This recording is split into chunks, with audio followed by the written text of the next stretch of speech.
Hey guys, my name is Patimio, and today I'm going to be taking a look at the ACW-R versus the ACE-21 CQB. I was thrilled that you guys like the concept of me kind of comparing weapons that are very similar. You know, you got your close range weapon, your long range weapons, but there are moments when it can be kind of hard to decide which one to choose over the other, and that's kind of what I want this series to be, is where I can kind of test out two weapons that are very similar, and then kind of inform you guys on which one may suit your playstyle a little bit more, or which one is just better overall. And so to start things off, both of these weapons have a fairly high rounds per minute. The ACW-R is going to clock in at 880 RPM, while the ACE-21 has a solid 770. So there's about 100 difference there, not a huge or substantial difference between the two, but the ACW-R is going to come out ahead if you do fire at the same time. They also share the same damage model, both doing 25 damage up close and then dropping off to 15.4 at long range, so no difference there. But where things get a little bit more interesting is when we start to look at their recoil numbers. The ACW-R has a vertical of 0.38, which is about above average for the Carbines, but it has a substantial amount of horizontal recoil. It's got a left kick of 0.4 and a right of 0.3. As for the ACE-21 though, it actually has one of the nicest horizontal recoil patterns out of all of the Carbines in the game. Its vertical is still just as bad. It's got a vertical of 0.36, but its left kick is only 0.15, which is almost non-existent, and its right kick is 0.25. And so when you're using the ACE-21, pretty much all you have to compensate for is that vertical. You pretty much aim at the enemy, kind of pull down on the weapon, maybe a little bit of a deviation to the left and the right, but for the most part, as long as you're aiming and compensating for that vertical, the bullets are going to head in that direction and you are going to get that kill. And so that is easily one of the nicest aspects of the ACE-21. As for the reload numbers, the ACW-R is freaking amazing. It's got a short reload time, or if you still have a bullet in the chamber, it's going to take you 1.83 seconds to go through the entire animation, and its long reload time is only 2.37 seconds, which is incredible, especially for the fact that it has a really fast RPM, like 880 rounds per minute is just insane, and so you're going to be going through all of your rounds often, and so to have a long reload time of 2.3 seconds is just incredible. The ACE-21 doesn't fare as well though. It's got a short reload time of 2.1 seconds, but it's got a long of 3.1 seconds, so while it's not awful by any means, it's not a light machine gun's reload time, but it's clearly not as good as the ACW-R. It does make up for it though with its larger magazine size, so it does make it a little bit easier for you to kind of predict or make sure that there is still a bullet in the chamber. It's actually got the largest magazine size out of all the Carbines, coming in at 36 rounds, while the ACW-R has a standard 31. So now that we kind of have a basic understanding of these two weapons, what do the stats mean and how is it going to affect your gameplay?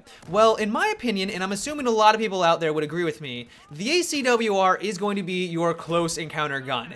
880 rounds per minute is going to allow you to dominate in those situations, and the fact that it has such a blazing fast reload speed, pretty much it doesn't matter if you are kind of careless with how many rounds you're putting down range, because the long reload time is going to take you only 2.3 seconds. Like, that is blazing fast, and so this is going to be your preferred close encounter weapon.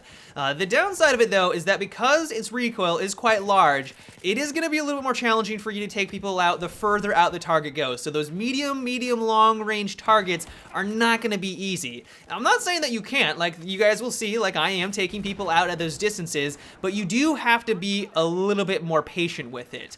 As for the ACE-21, while you can still do well up close, like 770 RPM is nothing to laugh about, like that is above average. When you start to go against players that are using the AEK, the FAMAS, once the F2000 gets introduced with the Second Assault DLC, or if you're playing on Xbox One, you go against players that are using those weapons, you are going to be at a disadvantage.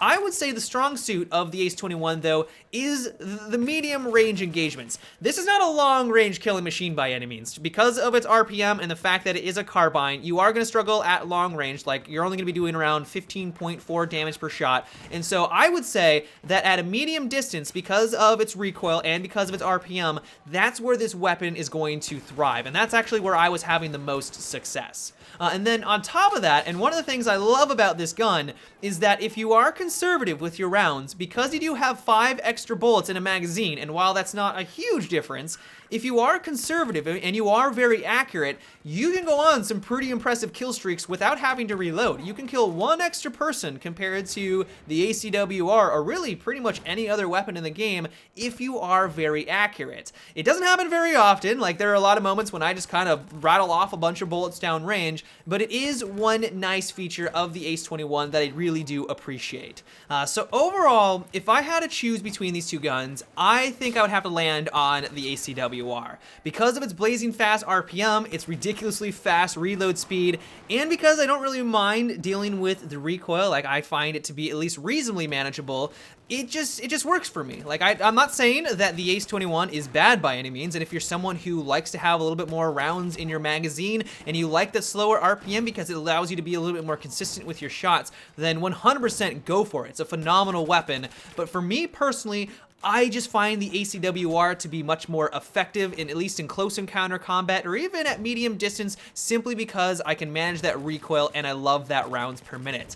But if you would like to try these out yourself and you would like to decide on your own, I do have some customization options or some recommendations that will improve both of these guns. The first slot, or the optic, is always personal preference, but because they're close encounter or at least medium range weapons, you're going to want to stick with the red dot sight or the lower optics. You can try using something like the ACOG scope, but personally I do not think that they fit these guns all that well, so stick with the lower optics here. As for the accessory slot, I would say that this is pretty much a no-brainer. You're going to want to use the laser sight because it's going to reduce your cone of fire when you're hip firing down, and these weapons do very well in those circumstances, so I think that is a optimal selection here.